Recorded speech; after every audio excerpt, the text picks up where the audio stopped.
ازيكم عاملين ايه؟ يا رب تكونوا بخير. معاكم نسمة وصفات سهلة وبسيطة.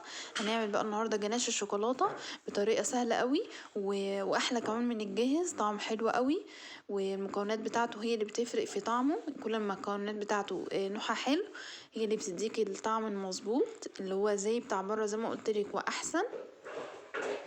طبعا استخدمناه، انا بستخدمه في كيكات، في التورت. احشي بيه بقى تورت، عايزه اقول لكم بيبقى طعمه حلو قوي. حشيت انا بيه البيديفور والستابليه قلت لكم عليه، فعشان كده نزلت لكم بس الفيديو زي ما وعدتكم.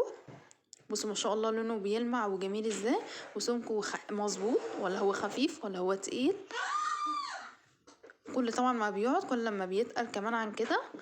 ده كده معايا كوبايه من اللبن همسكها بقى اسخنها، احطها بقى في كسرونه او لبانه او اي حله او اي حاجه عندك. احط لها مكعبين من الزبده واحط لها معلقه كبيره من القشطه، نخلي اللبن مع الزبده والقشطه كده يسيحوا مع بعض ويغلوا. بعد ما يغلوا كويس جدا اكون مجهزه بقى كوبايه من الشوكولاته، مسكتها بشرتها شوكولاته خام. هنزل بقى عليهم بعد ما اللبن خلاص غلي والزبده ساحت والقشطه. نزلت عليهم معاكي بقى مضرب او معلقه سهله، يعني هي مش حاجه معقده ان انت تستعملي مضرب، بس نفترض انت عايزه تستعملي المضرب استعملي. هبدا بقى اقلب كده كل ده كده مع بعض، واحط له معلقه كبيره من الكاكاو. عندك فانيليا او عايز تحطي فانيليا حطي لها، بتديها بردك طعم حلو قوي. هنبدا نقلب كل ده كده مع بعضه وهيكون ما شاء الله سايح. بصوا ما شاء الله اصلا بيلمع. بصوا بيلمع ازاي من مكعبين زبده. لو انتش عندك مكعبين الزبده حطي زيت، بس بصراحه الزبده بتديله طعم حلو قوي وتخليه بردك بيلمع.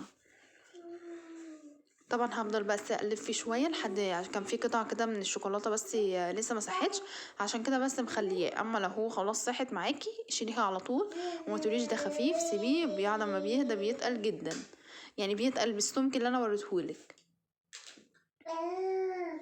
زي ما قلت لك انا سايباه بس اللي هو يسيح، الشوكولاته دي تسيح وخلاص بقى، هي خلاص كده ساحت وبقت ما شاء الله مفيش اي حاجه خالص مكلكعه فيه. هناخده بقى نحطه بقى زي ما قلت لك بقى. لو انتي عايزه كمان تعمليه وتخزنيه ما يبقى معاكي خزين لاي حاجه، بيبقى حلو قوي لحاجات كتير. ان شاء الله هبقى اعمل لكم بردك بيه كيكه، عايزه اقول لكم بيه هتاكلي احلى كيكه بيه، كيكه من جناش الشوكولاته نفسه، يعني بيتعمل بيه نفسه. حطيته بقى كده في بوله وهبدا بقى احط عليهم. فتحت كيس بس بسرعه، اول ما تحطيه في البوله ابداي حطي عليه كيس، لان وشه بينشف وبيعمل قشره كده ومبتبقاش حلوه. فانتي مباشرة على طول اول ما تصبيه في الحاجة دي ابدأي حطيه في كيس. زي ما قلتلك بيتحفظ، بيبقى حلو قوي معاكي في التلاجة، يعني مش بيجراله حاجة، بيقعد ما شاء الله مدة، يعني بيقعد ما شاء الله ممكن يقعد معاكي من اسبوع ل10 ايام، فما شاء الله بيقعد معاكي فترة حلوة. انتي تستعمليه في حاجات كتير. زي ما قلتلك انا حشيت بيه بيديفور وحشيت بيه استابليه، وبحشي بيه التورت وبحشي بيه الجاتوه، برضك بيديله طعم حلو قوي قوي قوي.